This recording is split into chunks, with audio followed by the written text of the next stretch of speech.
Thank you very much for that warm welcome. First, I want to acknowledge the people of the land that we stand on. And I want to thank you for that very warm and moving welcome. I think those of us in the United States have a lot to learn from New Zealand in terms of honoring people, and I really appreciate that. I'm very honored to be here, and I want to thank Sue Patton for inviting me, and I want to thank all of you who have been very welcoming to me and my wife as we've come here to Wellington. So thank you for the warm welcome. Now, I want to share with you over the next 2 days some of the experiences that we've had and I've had in Philadelphia, and hopefully it will be useful, interesting, stimulating to you, and hopefully have an opportunity not only to talk in this forum, but to interact with you over the next couple of days as you go through the conference.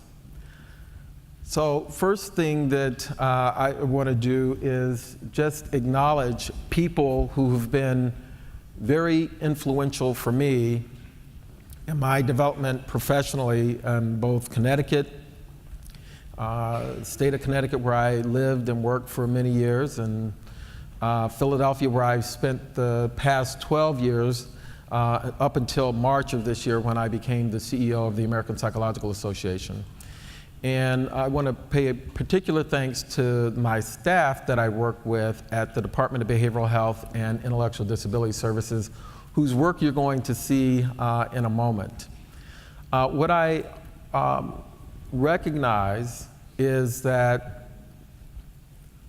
the issues that we deal with in terms of mental health, and I'm going to talk about mental health and addiction, and I'll use the term behavioral health every now and then and when I say that, I just mean mental health and addiction, that the issues that we deal with for mental health and addictions are they're complex, they are ubiquitous, they are everywhere, and I want to make the argument that the way we've been trained, the way we've set up our systems is inadequate for that complexity. That's the basic premise of what I want to talk about. And so I want to start first, though, in the beginning. Now, one thing you're going to learn about me is that I am Baptist. And for us Baptists, we like for you to talk back to us. Maybe you don't have Baptists in New Zealand, but back in the US, Baptists talk back to the speaker, okay? So if I ask you a question, I actually want an answer. If I ask you a rhetorical question, I will let you know that it's a rhetorical question. Otherwise, when I ask you a question, I actually want an answer. Everybody with me? Okay, thank you. Wow, you're a quick audience. I love it. I love it. So I do want to make this fun, enjoyable, and stimulating. So I'm going to take you on this journey, and I want to start at the beginning. This is my dad. I'm starting at the very beginning, right? This is my dad. My dad was a military man, and he was an electronics technician in the Air Force in the US. And this is my mom. My mom was a school teacher. This is when we were in Japan. We were stationed in Japan. These are a couple of her students. My dad and my mom got together and they created me. Now this is where you go, aw. Come on, let's do it together. Thank you. I really feel welcome now. Now, I took some characteristics from my mom. She liked to take care of people. My mom was just this wonderful, warm person, everyone's friend. My mom was the lady that talks to you in the line in the grocery store. That was my mom. And so I took some characteristics from her, but also some characteristics from my dad, who was, more of a scientist. My dad worked on these really sophisticated electronics technology, but he was also very debonair, and I got that from him as well. And I'm still holding on to the lady in that picture who actually made those 2 coats. That was when we were in college. Very talented. Now, this is my family. I had all females in my family. 3 daughters, a wife. Oh, look at, oh, okay. All right, I'm gonna suck up right now, okay? I just love living in a household full of women. Even the goldfish was a girl. I mean, it was crazy. It was crazy. But I did have and do have some grandsons. Now, how many of you are grandparents? Raise your hands. Woo, isn't that so much better than parenting? Oh my God. You know, my wife said, you know, if I died and came back, I'd like to just skip parenting and go straight to grandparenting. It is so much better. These are my guys, Masai and Amir. And I grew up in a place called Melbourne, Florida, which is on the east coast of Florida, right in the center part of the state. Unfortunately, maybe getting a hurricane in the next few days. But it was in the shadow of the Kennedy Space Center and Walt Disney World. And so when I was a kid, they had a tradition of ringing the bell while kids were in school, and we would go out to the field and we would watch the manned space shots go up. So all of the Apollo missions that went to the moon and so forth. And I remember when Disney World was open in Florida. And so in a real way, I lived in a place where the sky was the limit and everybody was happy, right? But I also grew up in the 70s and the 60s, and any of you who know sort of American history, that was a very tumultuous time. And in fact, in my early days, I went to segregated schools. Schools were still segregated when I started school. So I lived in a place where there was challenge, but there was also possibility, which is very similar to where I spent the last 12 years, the past decade in Philadelphia. Very prosperous city in many ways, cities that is known for eds and meds, meaning some of the top educational institutions in the United States, as well as some of the top medical facilities. Population of 1.5 million people, and a city that also had challenges. Of the 10 largest cities in the US, Philadelphia had the largest proportion of people living in poverty. So again, a place where there is both challenge but possibility. So I want to take you on this journey of the work that we did in Philadelphia to transform how we think about and how we approach behavioral health challenges. And I like this picture because when I came to Philadelphia, this is what the first recovery walk looked like, and what people were beginning to do was to recognize that people with lived experience needed to have voice. And these are the pioneers who were saying, we want to have voice, what we think and believe matters. And it's really the beginning of the recovery movement in a lot of ways in Philadelphia. And I'll come back to these folks later. The department that I was overseeing, the Philadelphia Department of Behavioral Health, is a $1 billion organization, over a $1 billion organization, serving over 100,000 people a year, hundreds of providers, and if you talk about practitioners, thousands of practitioners, serving children, adults, and families. And we serve both people who had addictions and mental health. So a lot of the things that I'm going to talk about are from both the mental health world, the addictions world, because at least in the US, many of the people that we work with who have addictions also have mental health challenges. Would you say that's true here as well? And vice versa. So we try to think about how we work with people in a very holistic way. So if I'm going to ask you to think about a different paradigm for how we address these issues, I want to start with what's the current paradigm? And I would suggest to you that the current paradigm is a black box paradigm. And the way the black box paradigm works is that we build something called treatment, black box. People get sick, i.e. they have an addiction, they have a mental health challenge. We get them into treatment, we fix them, and they leave well. That's the basic paradigm. Wouldn't you agree? You have to say yes or I don't have a presentation. Thank you, thank you. You stay with me, folks. Come on now. I came all the way from Washington, D.C., so stay with me. So how many of you are trained as clinicians and do clinical work or do clinical work? Just show of hands. Okay, so a lot of you. So this is kind of the way we're trained. Figure out what's wrong with people, fix what's wrong, and then when we fix what's wrong, we discharge them and they're well, right?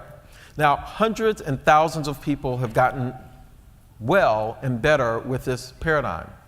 But it turns out that there are a lot of problems with this as a mental model for how we think about addiction and mental illness.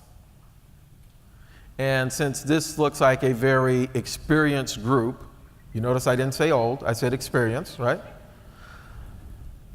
I know that there are some challenges with that as a mental model for thinking about mental health and addiction. What are some of the challenges with this as a mental model for dealing with addictions and mental illness? Now this is the part where you answer me, okay? What are some of the challenges? I'm sorry? Okay, relapse. So when people leave, they're not fixed. And there's an assumption that people, when they leave, that based on the way we've set things up, is that they're going to be fixed. And one of the things that happens, at least in the US, is that because we've sold this paradigm to the public, what do people conclude when people relapse? That what we do doesn't work, right? So you say, oh, they went to treatment, but it didn't work. Well, that's because this is kind of what we sold them. What else is a challenge with this way of thinking about our work? Wait, I'm sorry, go ahead. Okay, so everything that helps people isn't in the black box. What else? It's treatment focused, not people. Okay, its focus is on treatment. Okay, what else? It's okay, so often people can't get the help that they need. What else is wrong with thinking about using this as a way of thinking about how we help people? I'm sorry? Okay, so the expertise is in the black box. And if you don't come to us in the treatment world, then you can't get help. And I just heard someone say that there are many pathways to health and to recovery, and that everyone doesn't have to go through that. What else? Doesn't acknowledge free will. Okay, doesn't acknowledge free will. Okay, what else? Assessment. Okay, assessment. What do you mean? It's singular. Okay. The individual. Okay, very good point. So this takes people out of their context and treats them independent of their context, their family context, their community context. And in fact, you can put this black box in Alaska. Oh, sorry. Alaska, New York, London. It would work pretty much the same way because it's acontextual. Who else? Does one have a holistic view? Okay. Like it's not looking at the person from which environment it's coming or where they will be going back to. It's not taking into context the whole of the person. Yes. It's just taking, okay, come in, do this, and it works for everybody. Okay. It assumes that if you take a person out of context, you put them in treatment, you can treat them pretty much the same way, independent of the context that the person has to go back into. Is that a reasonable assumption? Probably not, right? From what we know. Yes? No aftercare, really big problem. So let me just summarize some of the things that you all have pointed out. So this is an acute care model for a chronic condition, right? This is a model that takes people out of context. It pretty much treats everyone the same, regardless of the context in which they live. It assumes that people don't need continuing help after they complete treatment. It also assumes that people will recognize that they have a problem and know how to get to us. Is that a fair assumption based on your experience? Okay? That many people don't come to treatment. In the US, it's about 10% of the people who have an addiction come to treatment, and I think the number is about 30% here.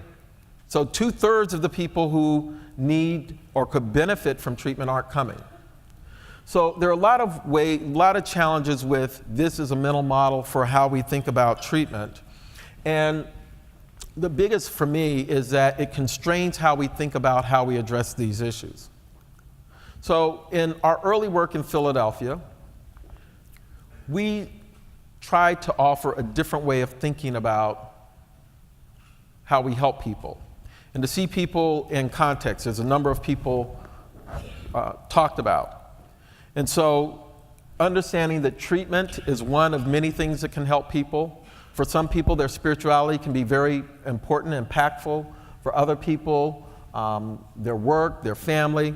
And in fact, what's the biggest predictor of our health status and actually how we do in life? It's actually on that chart. You know what the research says? Take a guess. Social support, exactly. So we know we have hundreds of studies that say that people who have more social support do better from a physical health standpoint, they do better from a psychological standpoint, they do better from a life standpoint. So if we know that as, and I'm going to use behavioral health practitioners, if we know that as behavioral health practitioners, are we thinking about that as we work with people? So not everything that helps people is within the black box. What we're trying to do is to understand how we help people within the context in which they live. In Philadelphia, for example, there's some communities that have very few self-help groups. And so if we're working with people and assuming that we can send them back to those communities and we not do something in those communities to create resources, we're actually undermining their health. Everybody still with me? Okay, so that was the first shift that we started to make. And an interesting thing started to happen as we started to do this work in communities. We started to see that there were a lot of people in the community that also needed our help. And so we really started to think differently and more broadly about who it is that we were trying to help. So this is a pyramid of the population. And in our system, healthcare system, you don't get help unless you have a diagnosis. So if this is the population, 5% approximately has serious mental illnesses, and I'm using serious mental illness for this example. Another 20% have some diagnosable condition, but 75% of the population has nothing, not a diagnosis, or I should say. And what that means then is that we have very few resources for the folks in that 75%. And so the question is, do the people in that 75% have challenges? It's not like one day people are well and then the next day people are ill. People are on a continuum, right? And so the issue is, how do we identify those people who are in that 75% today? They don't have a diagnosis today, but next week they will, or next month they will. If I were to, so keep that in mind as we move along here. Then the other really interesting thing is this, that if you look at what determines our health status, it turns out that healthcare accounts for a very small proportion of what helps keep us well. Actually about 10%, 15% at the most. Most of what determines how healthy we are as people has to do with our behavior. That's probably the biggest predictor. Where we live, genetics, those kinds of things.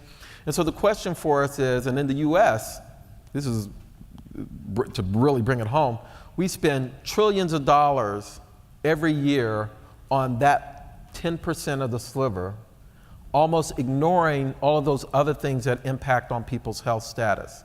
And so we started thinking, well, what if we started not only providing great health care, but what if we started thinking about those other things that are impacting on people's health status? And so what happened is we started working to help people to recover, and over time we moved to this idea of population health, which is a term that is used to talk about healthcare being, and our approach to healthcare, looking at the entire population. Is that a term that's used in New Zealand? Is it? Have you heard this term, population health? Okay, so let me tell you what it means in real practical terms. That yellow part being the people who are diagnosed, that 25%. We're real comfortable with that. And we know that our goal there is to provide efficient and effective care. If you got a mental health challenge, you have a substance use challenge, we want to make sure you get the best possible clinical care. But then if you think about the 75%, there are people in that group that are at risk. Who are some of the people who are at risk in our community of developing a serious behavioral health or mental health challenge? We know all of these. What are some of the high-risk groups? Okay, homeless, prison, what else? Children, particularly children who've been abused and neglected, right? I'm sorry? Māori, okay, so certain groups within cultures. So the point is this, that it would take this group probably 10 minutes to figure out who in the community is at most risk for developing a behavioral health challenge. And the question for us as a field then is, what are we doing about those folks? Do we wait until they're in crisis to help, or are there some things that we can do before they're in crisis? And then for people who, not at risk, they're doing relatively well, they're healthy, how do we help keep them healthy? And to me, this is some of the most fun part of the work that we've been trying to do, which is, how do we keep people healthy? From a physical health standpoint, there are all kinds of things that we do, right? I'm at that age now that I cannot eat ice cream every day, even though I like to. I know, yeah, it's really bad. So there are lots of things that we do to try to keep people healthy. Nutrition, clean air, clean water, all of those things are ways that we know that if we do those things, we don't have to worry about people at the top end of the pyramid. Everybody still with me? Okay, so now that's sort of the conceptual underpinnings of the work. And so in a way, this is the way our thinking has evolved.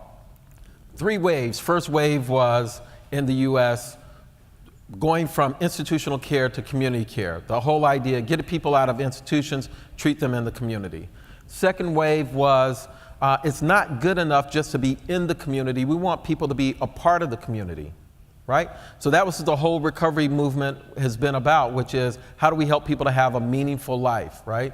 The third wave is, it's not good enough just to get people into the community, help people to be a part of the community, but we actually want the communities to be healthy. So that's where we're going. And so the rest of what I'm going to talk about is how do we, if you buy this idea that the current black box model is inadequate, that we're missing people, that we're not providing people with a context that helps to get them healthy and keep them healthy, and that we really need to be thinking about a whole population approach, how do you do that? How do you do that when most of us have been trained to work with individuals? So let's start with the top part of the pyramid. So top part of the pyramid is, let's create the most effective and efficient care. And so I want to give you, at this point, just some examples of things that we've done to try to address these various parts of the population. So effective and efficient care. So one of the big challenges we have is that there's a whole lot of science and research out there that tells us what works. But if you look, and when we looked at our system, people were not really doing that in a wide way. And so we undertook and created something called Evidence-Based Practice Innovation Center. And the whole idea is, can we get more of our practitioners and providers to incorporate evidence-based practices into the work? These are just some of the people that we work with to do that. Aaron Beck and Edna Foa, Marsha Linehan, Judy Cohen, TFCBT. And the whole idea is, can we get more practitioners to do that? And so we undertook a major initiative, hundreds of therapists, dozens of programs. And let me give you one example of why I think this is so important. So in Philadelphia, we have people who have very serious mental illnesses, stuck on inpatient units, very long lengths of stay, sometimes up to a year, very costly, and people weren't getting better. Incorporated recovery-oriented cognitive therapy, working with the Beck group, and here's just some of the outcomes. Reducing lengths of stay, cutting that in half, reducing assaults, reducing IM medication, so forth. And most importantly, getting people who, frankly, a lot of people had given up on into the community, living independently with additional supports. So using evidence-based treatment approaches, very important for us to help people who, particularly people who are having a very difficult time. Using data, and so here's one way that we use data, is to use pay for performance. Do many of your systems use pay for performance here? Okay, so the whole idea is this. In addition to getting paid for the services that providers provide, can we create financial incentives for people to provide even better care, right?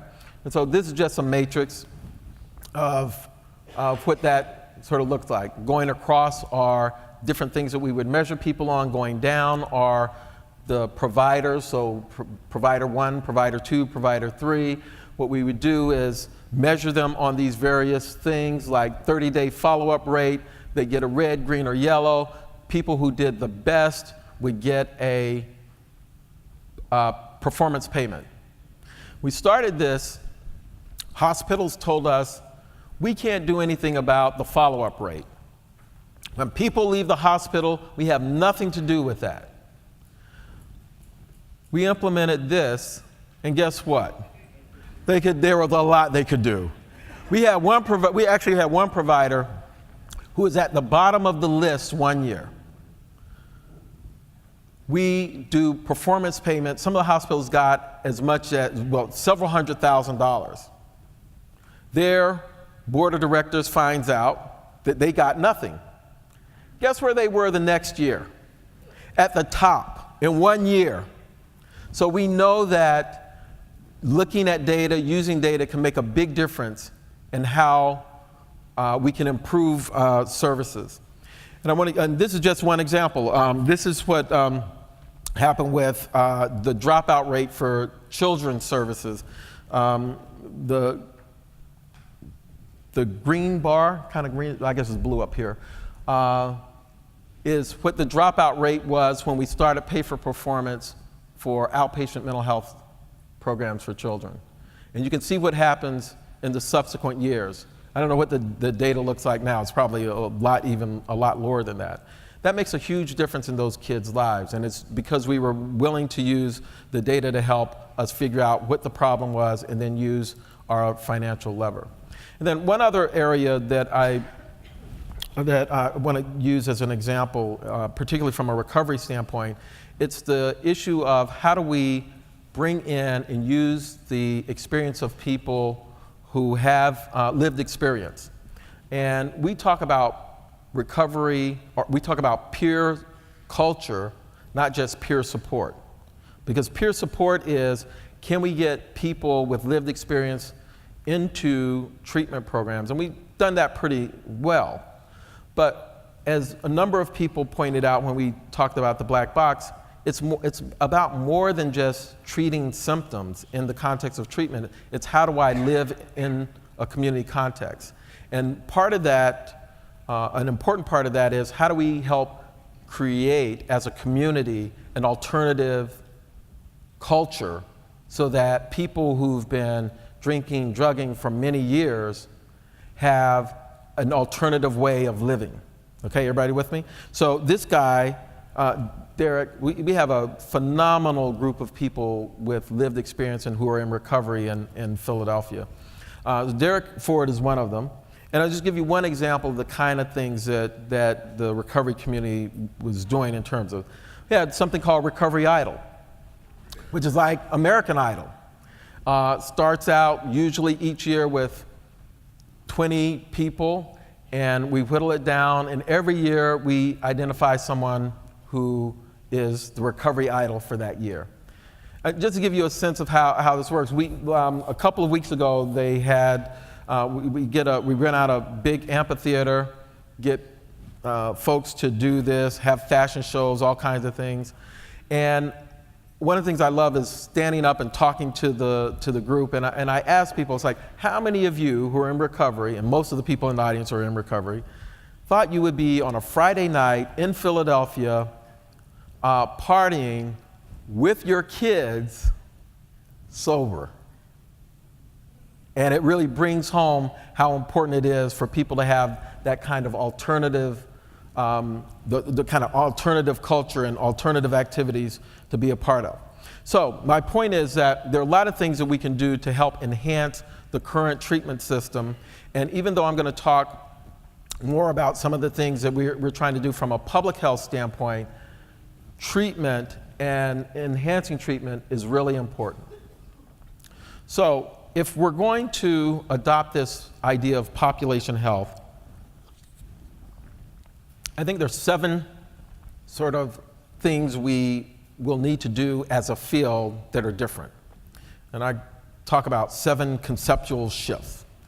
And so here's the first one, is to begin working further upstream. And let me give you an example of that. So how many of you are familiar with the ACEs study? Okay, so basically these are studies that were done that show that adverse events in childhood have a huge impact on people's trajectory in life.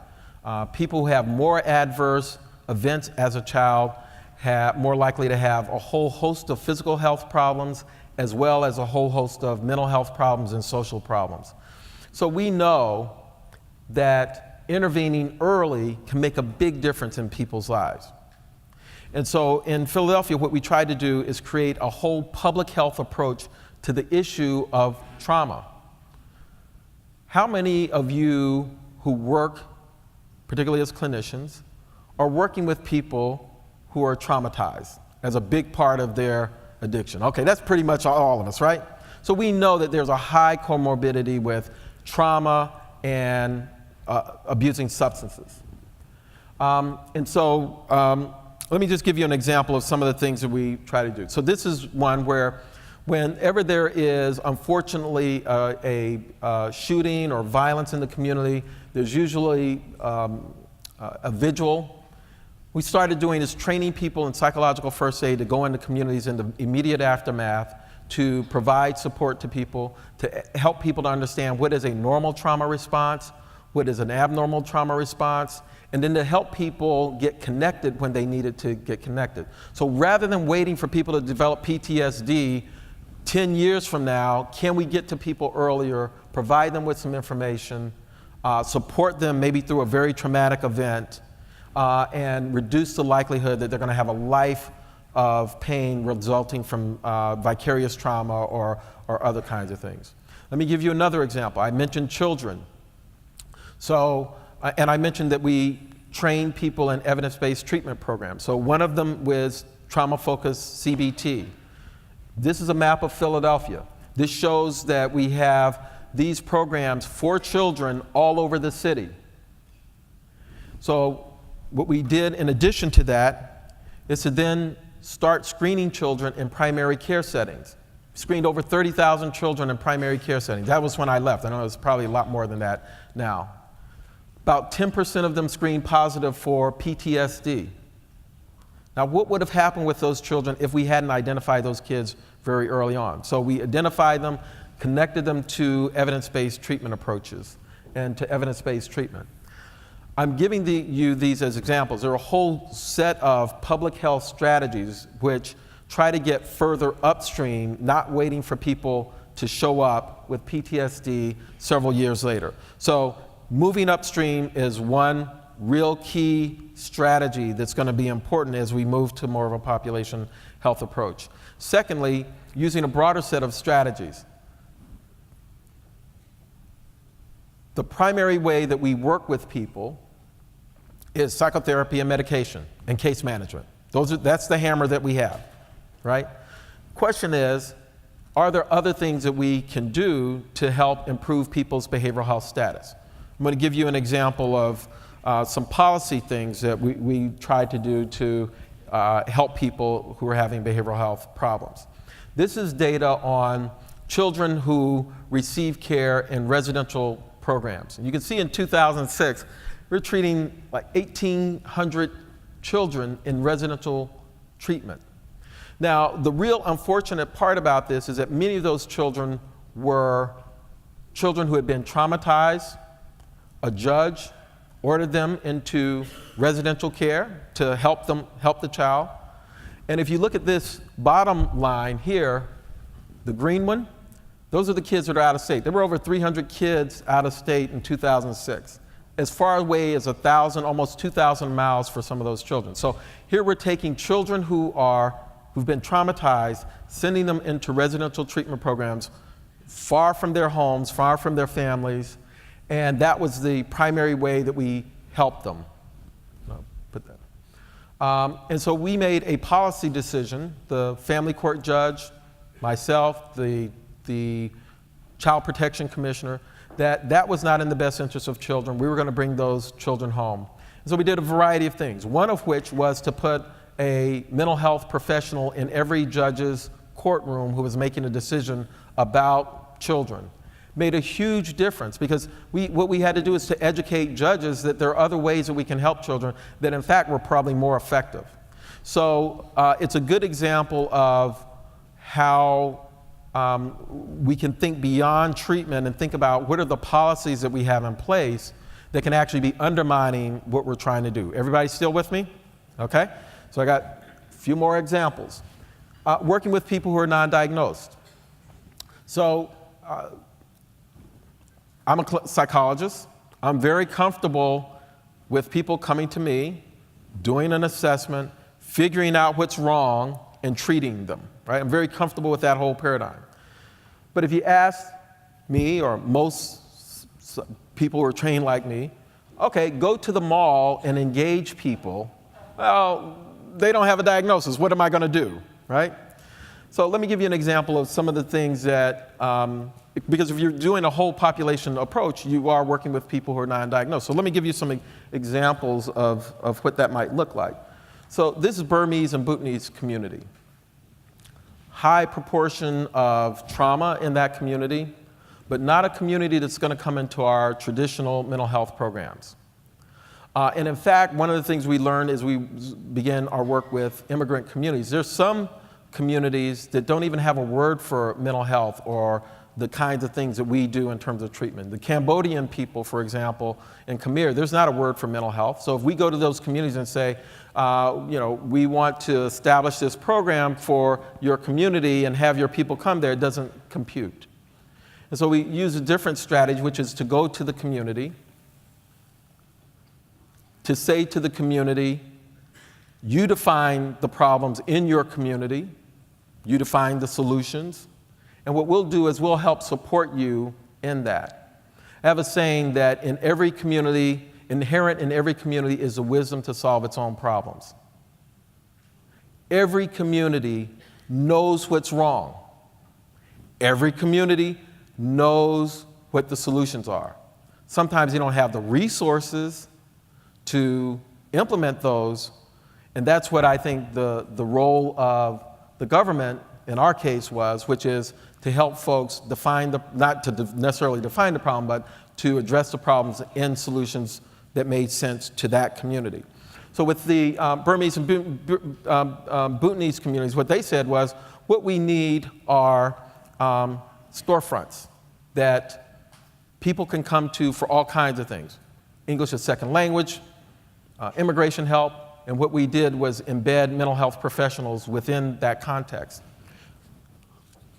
And so when people had problems, one of two things would happen. Either the issue would be dealt with within that context, or the person would be connected to services, culturally competent services, to work with those individuals.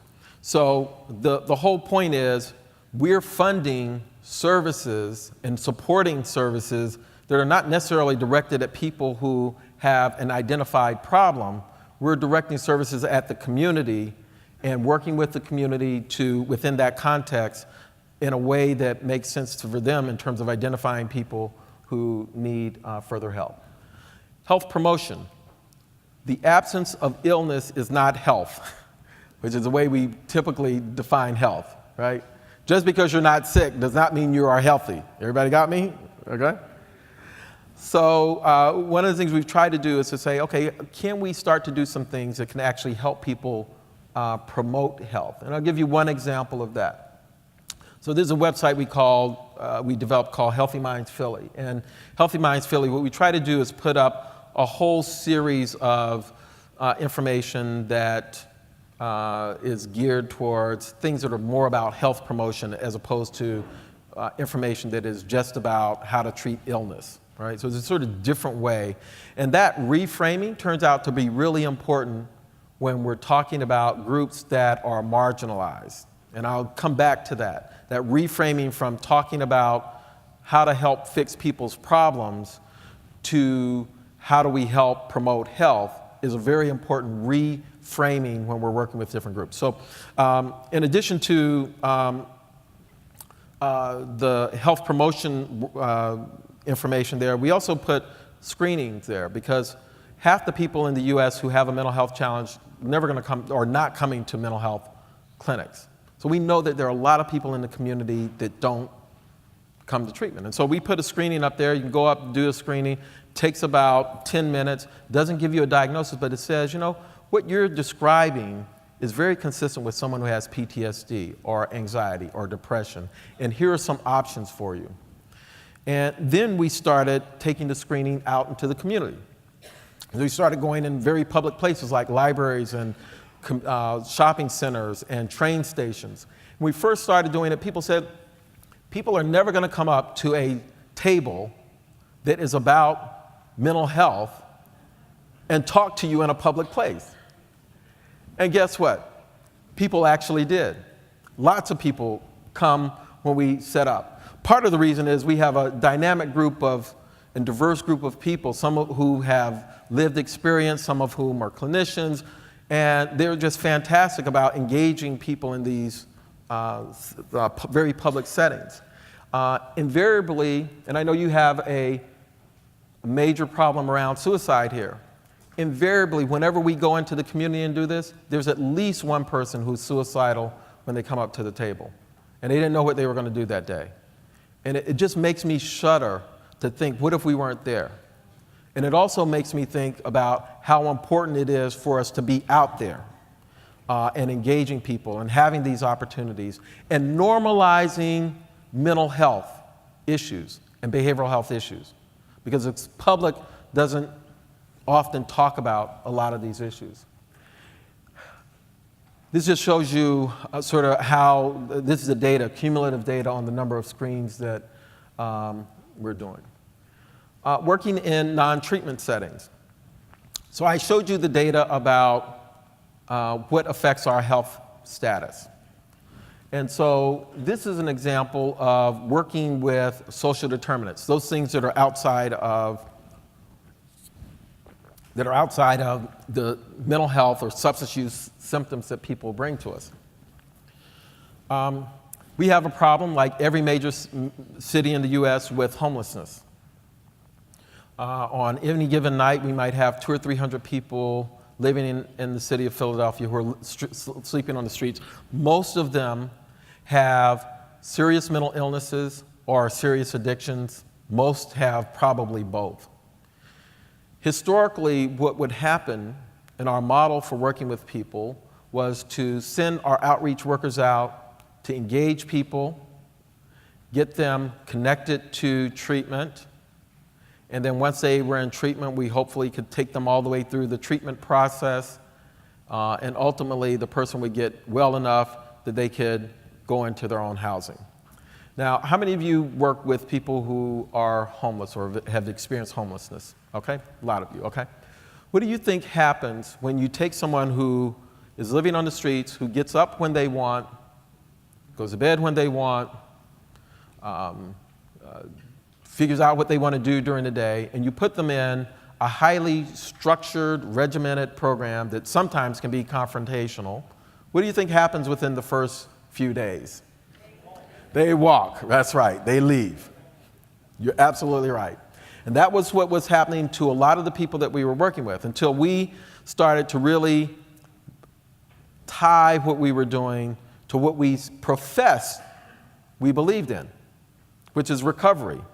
And for us, that meant that we work with people as partners, not as the, quote, professional. We're all, not the expert, I should say. We're all expert in different ways.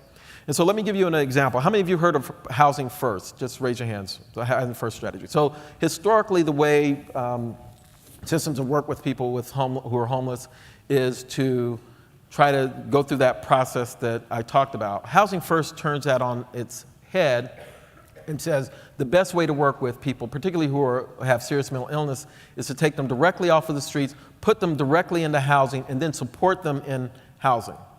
And so there's very good research that shows that that strategy works and is very effective. And so we created that as a pathway. We also wanted to address people, and that pathway doesn't work as well for people who have very serious addictions. And so for those folks, what we did is we created programs called Journey of Hope programs. And what these programs did was, rather than having these very rigid programs, we created low demand programs, still high expectations. So when people came in, rather than them being given a schedule of here's what you do and here are all the rules, when people came in the door, what we said was, or what the provider said was, what do you want to work on? What's important to you? How do we design a program to make sure? So you go to these programs, there's not a schedule on the wall. That is always determined by who walks through the door. They determine what the program looks like. Guess what happened when we changed the model? So people who would not stay in these programs for 1 week, we were able to get them to stay in these programs for up to 6-9 months. And then, because we were partnering with the housing authority in Philadelphia, we could connect those people to housing and support them outside of the treatment setting in their own home with mobile services. Let me show you what the data looks like. So this is the cost data. I can tell you that 90% of the people who, when we use this model, people who lived on the streets for 10, 15 years, we were able to keep in housing, 90% of them. And here's what happened to the cost. That first red bar over there is what people were costing 2 years before we engaged them. The last bar there, if you just take that one group there, $18, that's what it looks like a year after. So we assumed that because people were homeless, they were not costing the system. But in fact, they were. They were going to crisis services and those kinds of things. But when we were able to deal with their social determinants of housing, made a huge difference in their outcomes, their life, but it also saved us literally millions of dollars. Health activation and empowerment.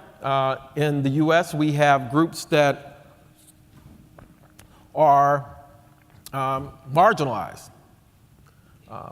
People for whom the system doesn't work as well. And so the question for us was, how do we address those folks? And in this case, we're talking about men of color. So we created an initiative for African American men, Latino men, people with Hispanic background, Asian men, that specifically targeted those groups and used alternative ways of engaging. So this is some of the work we did with African American men. We work with a storytelling organization called First Person Arts. These are professional storytellers. So one of the things we recognize is that for African American men, often they don't have the language of emotion because in the culture, you don't talk about how you feel, you just do, right? And so we knew talking about emotion, talking about psychopathology, those kinds of things weren't going to work. And so our goal was, can we reframe the conversation, use a non-threatening art strategy to engage these men, to have a conversation about a topic that they don't traditionally talk about. So this is what we did.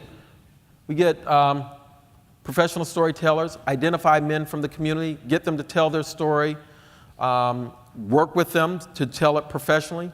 Then we would get a well-known person. You might not know some of these folks. These are sort of American stars. The guy there is on a show called Empire. The guy over there is lead singer for Jimmy Fallon's band. Jimmy Fallon is a late-night talk show host. So you get these famous people. And these are people from Philadelphia, men. And they had very similar stories to the people from the community. So, gentleman at the bottom there, Black Thought, I had seen his relatives shot. Gentleman up there, we didn't know this when we asked him to do this. We just got him because he was a young person that people knew, had been involuntarily hospitalized several times as a youth. And so the people that they're talking to can relate to the stories. And first time we did it, we got 300 people to come. Next time we did it, we got 600 people. This is one that was focused on youth. We had 1,000 people there, mostly youth, and there were young people from the schools who were talking about their experience and mental health. And so if you would have told me when I took the job that we would have 600 people on a Friday night talking about men's mental health in Philadelphia, I would have said, no way. But when we were able to change the paradigm, we could engage people. That's actually the mayor there and the school superintendent who were supporting that work. And then the last example I want to give you is working at the community level. For those of us who are trained as clinicians, we are quite comfortable working with individuals. But if we move to a population way of working, it means we also have to work at a much larger level, at a community level. So the question is, how do you do that? How do you go in a community and not deliver an individual intervention, but you develop strategies that engage lots of people? So this is the way we did it. That is a mural. And this picture is actually taken from about a mile away. It gives you the size of the scope of this mural. This mural is probably about 3 or 4 stories high. If you go to Philadelphia, come to Philadelphia, you will see murals all over the city. And when I first went to the city, I thought it was an artist that kind of got on the wall and painted the mural. But actually, that's not how it happens. The way it happens is the city's mural arts director, Jane Golden, she has developed over many years this very intricate process with the community where the community gets together with an artist.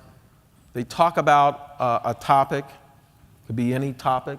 The artist comes up with a concept. And then you remember the books we had as kids, paint by color? The artist does the painting, does a paint by color on these big pieces of cloth called parachute cloth. Community actually comes in, paints the mural, and then that's what's adhered to the wall. So when I'm like, wow, that is a great process, could we start to do this and talk about things like recovery and trauma? And that's what we started doing. This is one that was done with the Asian community in South Philadelphia on gambling addiction. The whole idea is the communities come up with the topics. And in this case, gambling addiction was something that was really important to that community, something that they wanted to talk about and focus on. And so that's what that particular mural came up. This was in the West African community. This is one where they were trying to have a stronger connection with Americans, African Americans. And that's why you see the hands joined there. And I should say, because we did this work, we have relationships with that community today that started because we did this work. And I think if we had come to the community and said, hi, I'm the commissioner for mental health, we want to talk to you about mental health, we probably had 3 people. We had dozens of people that worked on this. This one is on resilience. It was focused on children. This one is in the Latino community, and this one was about, and actually there are a whole series all the way down that street about how the Latino community has strength and resilience. This is one of the ones that was on building brotherhood. So I talked about the engaging males of color. You can't see the detail on this, but you see, if you were able to get close, you would see depicted in this mural images from all of the cultures, from Asian culture, from Latino culture, from African American culture. And it was all about building brotherhood and how men could support each other around their own mental health. This is one we did on suicide. This one took over a year because we went through a whole process of engaging people around the issue of suicide. There were, right before we did this, you can't see this, but these are portraits of people that died by suicide. So family members came together. They said that they wanted to honor their loved ones who had passed. We had a number of firefighters that died right before we did this mural, so a number of them are there. Their buddies came to help paint this mural. We engaged about 1,000 people over the course of the year, various workshops, paint days, those kinds of things. People we never would have engaged if we were to do sort of a traditional type of lecture. This is one methadone program, methadone maintenance program. In the basement of this building is a methadone program. And these are people in that basement working on this mural. Can you tell which people are the people who are clients in the program? That's the point, right? So the community came in. In fact, when we started this mural, there was tensions between the program and the community that didn't want the program in the community. And the community came in and worked with them on that, so much so that by the time they finished, the community, a lot of those tensions had gone away. In fact, they created, this is what it looks like now. It's like a 5-story mural. And on the other side is a community garden that the program and the community worked on together. So it's a great example of how we can engage communities around these issues.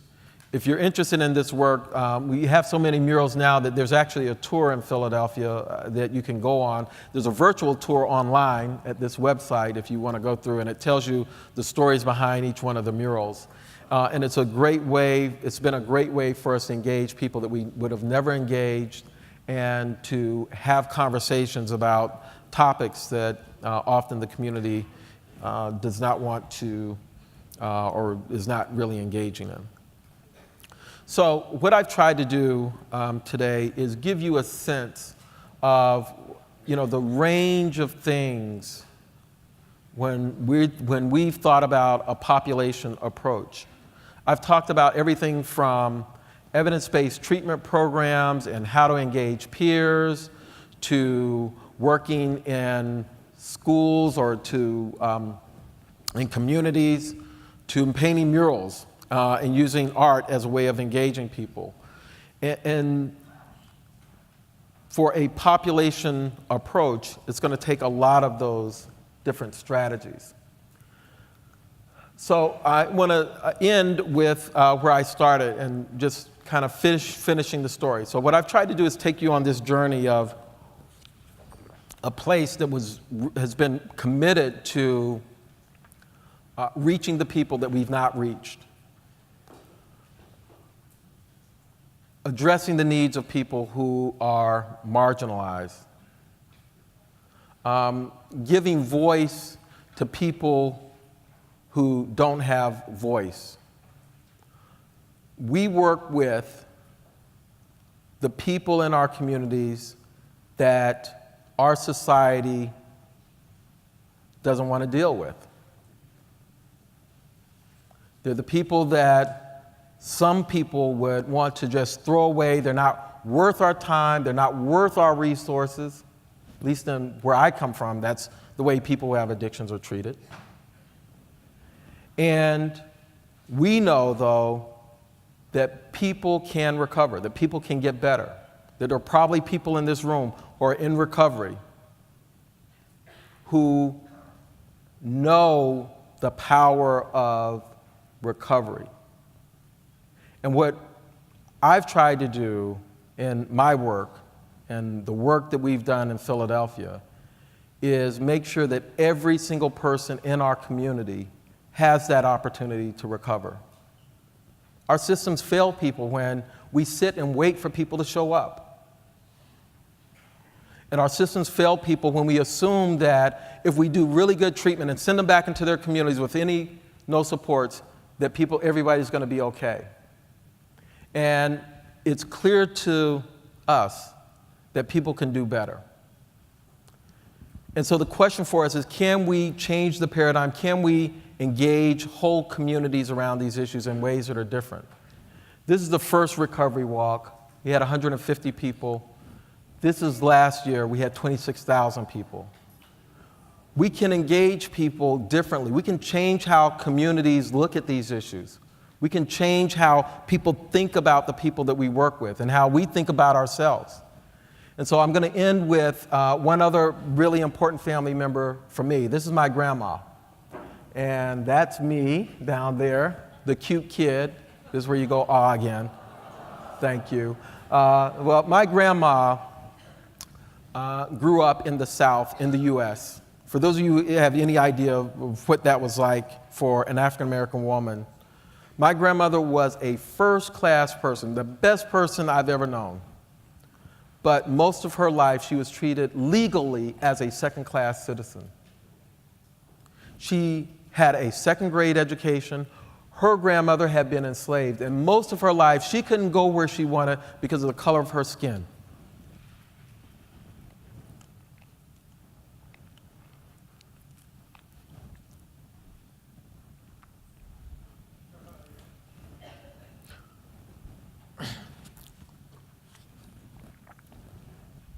Her grandson has a PhD,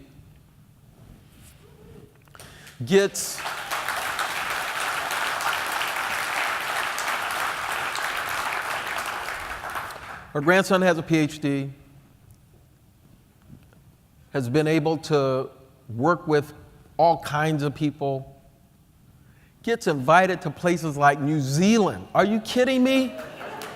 Are you kidding me? So when people tell me we can't do this stuff, I don't believe it, because I've seen it in my own life.